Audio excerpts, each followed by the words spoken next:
Hey guys, it's your girl Kizzy Rock, and yes, Kizzy Rock is my birth given name. Happy third Tuesday.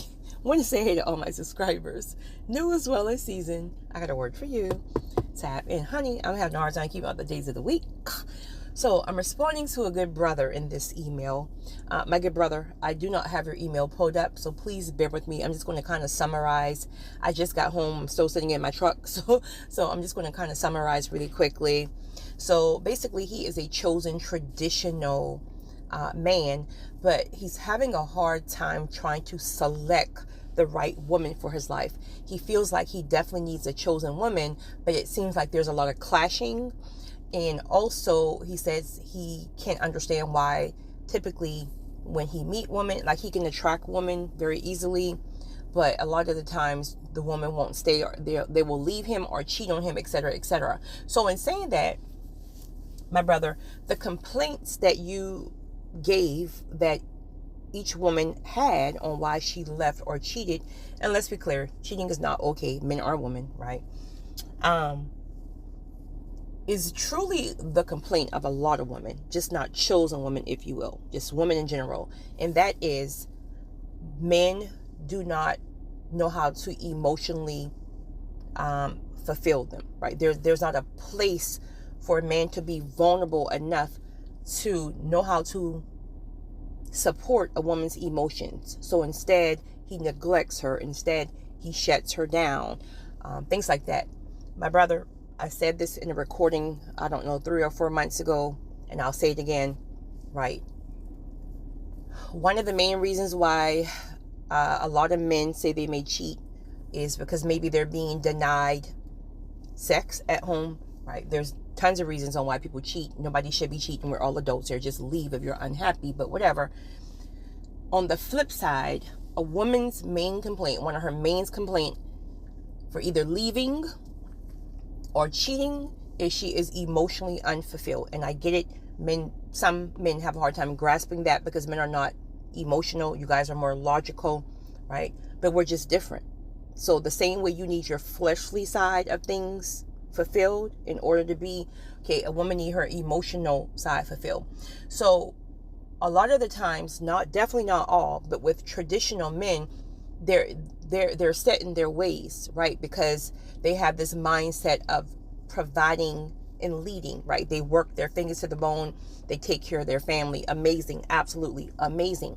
But the woman in his life doesn't even feel like she belongs, right? There's no place for her.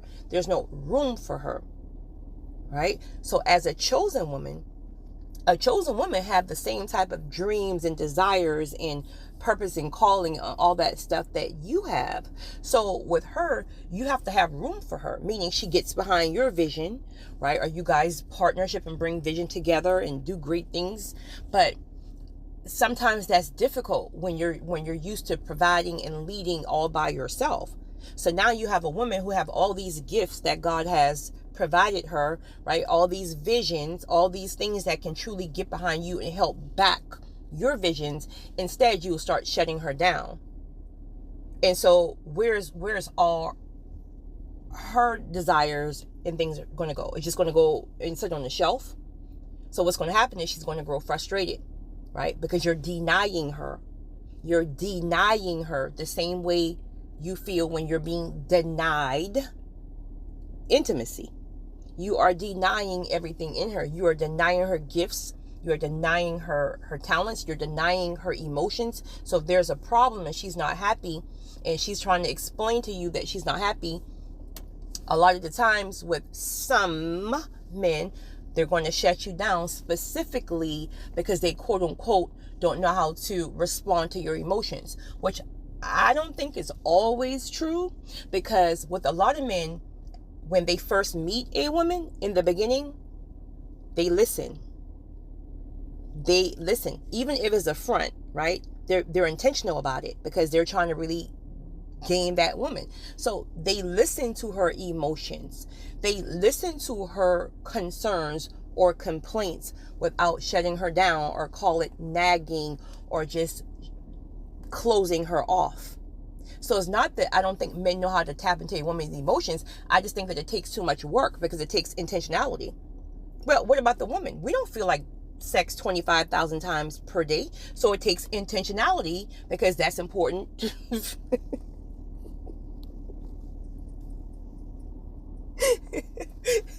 It takes intentionality because she knows that's what's important to her man. So where's the playing, where's the even ground at, right? So again, nobody should be cheating, but when a woman cheats or when a woman leaves, it's a great chance more than anything that she has disconnected from you because she does not feel safe emotionally. Some men tend to think that because they can provide money or a roof over the head, like that makes a woman happy. No, that's just security. That's great. A woman needs security too, right? But more than anything, we need to be fulfilled emotionally. Why do you think some men, a lot of men typically say things like they can't handle if a woman cheats? Because if a woman cheats, you know that she's developed feelings and emotions for that guy, which is not always true. I really don't know who came up with that, because you got women out here who would cheat just for fleshly reasons. Like some men say that men only cheat for fleshly reasons, which is not always true. Sometimes men not going out there and get their nose wide open and they're caught up, right? So it's not always just fleshly. It can be emotions as well. But for a woman, it's because who, again, I want to keep stating, is not right? And every woman do not cheat, right? But typically that other man, and I'm sure he's running game too, right? But he's intentional. If something's bothering her, he's going to listen, right? Because he wants her, so he's going to put that work in. He's listening. She gets to unload everything on him. He doesn't call it nagging, right? She doesn't feel like she's bothering him. He's asking her to release more. Like, tell me, right? He's giving advice. So she feels safe emotionally with him. So absolutely, feelings will develop because that's her safe place, right? Where the man at home or whatever, that's a whole rugged, there's nothing safe about it, right? It's just a roof over the head, honey, right? I can't even say anything. If I say anything, I'm going to get my head bitten off, right? If I try to express that something's bothering me, I'm going to get shut down because I'm nagging, right? And tell you there's a lot going on, like my mind is overloaded. Don't even ask, well, what's wrong? How can I help? How can I take the burden off of you? None of that. But the other man is going to do that, right? So what happened is, after a while, why do you think a woman will tell you 1,000 times, even though it's called quote unquote nagging? She's telling you the same thing 1,000 times. And then men typically say things like, but you keep repeating yourself. You're saying the same thing 1,000 times. Yeah, because you're not getting it, right? Or even if you're getting it, you're not fixing the problem. So what'll happen is she will start to just be quiet. And I tell any man, once a woman goes silent and she's no longer quote unquote nagging, she's no longer complaining, she don't say anything, somebody else have her attention. Somebody else have her attention. Does that mean she's cheating? Absolutely not. Somebody else have her attention, or she have just, or not always so, but she is so disconnected from you that she no longer has that pull, that attraction towards you.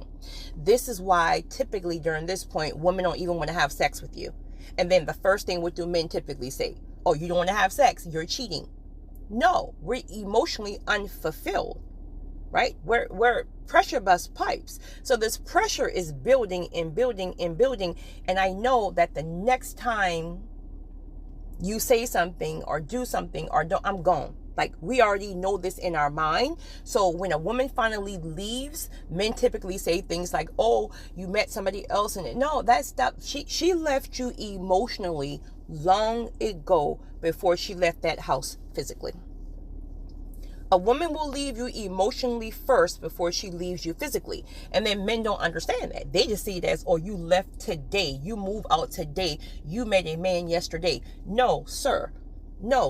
That disconnect was happening over time, but you were just too selfish to even see it. You were too selfish to hear my cries. You were too selfish because you want what you want and you didn't really care how. So that stuff build over time.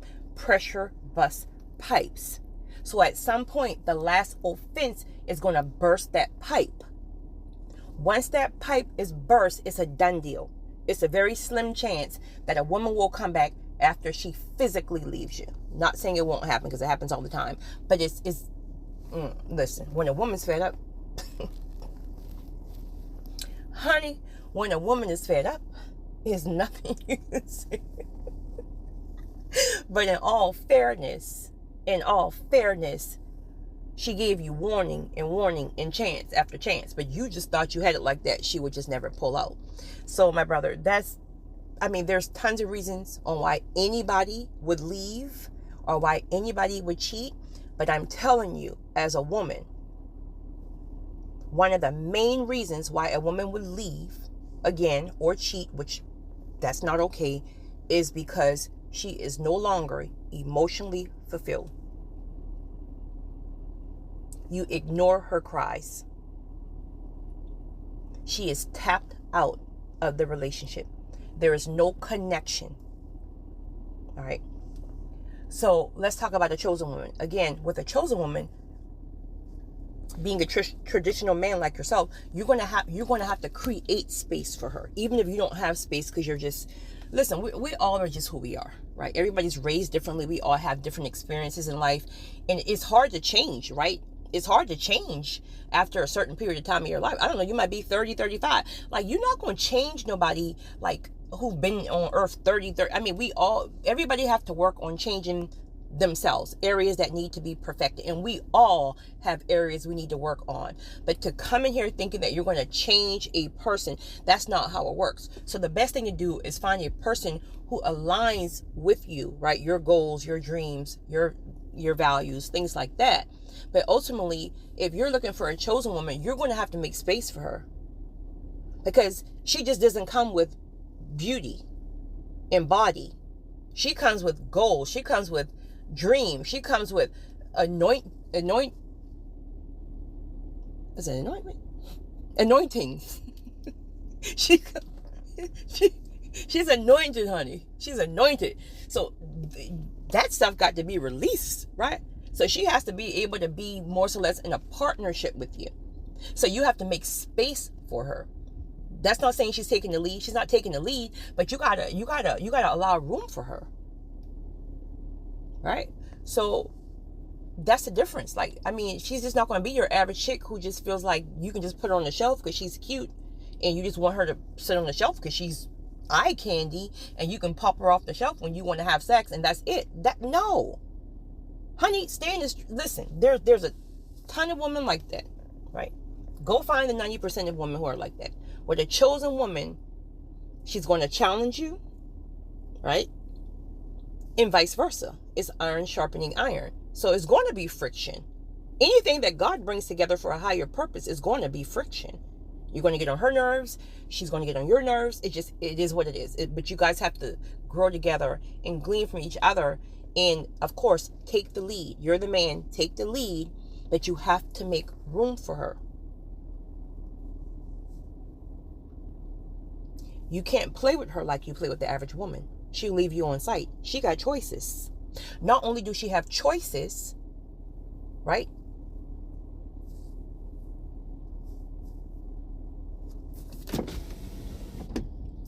Hey. No, I'm just making a recording. Okay. My neighbor popped their head out the window. Not only does she have choices, she's cool with being solo. I mean, she's already fulfilled. She's already fulfilled. Anything that comes into her life is an addition, not a completion. Anything that comes into your life is an addition, not a completion. So you can't move like you want to move. You can't play with her like you play with the average woman. She'll leave you on sight. So we have choices out here, right? We have to make a decision. Do we want to go higher? Do we want all the things that God has for us? Okay, so if we want that, then our partners are going to have to be on a certain level. They're not your average. If you want the average type of chick or the average type of man, then it's fine. But you're going to be stunted to average size blessings. But if you want more, if you want to be accelerated, right, that is going to be one of the most difficult things. The enemy is going to attack it. It's going to call for transformation on both parts, right? Again, iron sharpening iron. You're going to have to listen to each other. Each other's needs to be addressed. Things like that. So my brother, you know, from everything that you said that you have going on in your life, God have done some amazing things in your life. You said you're now to the place where you definitely feel like you need a wife or a partner, and the average chick is just not doing it for you. Well, that's what happens once you evolve. I mean, the average just ain't going to do it, right? The average is not going to do it. The average is not. I don't care how fine she is. I don't care how thick she is or whatever your type is. She is not. Listen, that's going to be just some physical stuff that might get you excited, but that's not going to stick. It's like once you get evolved, there's scales removed from your eyes. You can meet 1,000 people, honey. Only a few are going to stick. Your pool is completely different. Your pool is completely different. The people that you will be attracted to, you will be attracted to people's spirit, right? Not to say that looks don't matter, because I know men are very visual. You're going to be attracted to people's spirit, what kind of value that they can bring into your life, let it be through partnership or whatever, right? All that surface level stuff. Even with women, we can meet 1,000 men per day. I literally just went to the grocery store and come home, and I just know 5 different men within that time frame have already approached me. Very respectful. I'll keep it there. But at surface level, that stuff doesn't even move you any longer. Like that stuff roll off you like oil and water, right? You're nice, you're kind. Well, thank you. But you know ain't nothing happening. There's a certain kind of man for you. There's a certain kind of woman for you, because you already know where God is taking you. That person has to fit into your vision. And it's not going to always be physical stuff. So keep pressing, my brother. If you're in that season, then you know you've already told God what you need and what you want. Then trust that He's going to bring it to you and deliver. When He brings it, don't self-sabotage. Don't ruin it because of your pride and your ability of not wanting to be flexible in some areas. You got to receive her, right? Most importantly, please listen to her and don't shut her down. You guys have a great one. It's your girl, Kizzy Rock.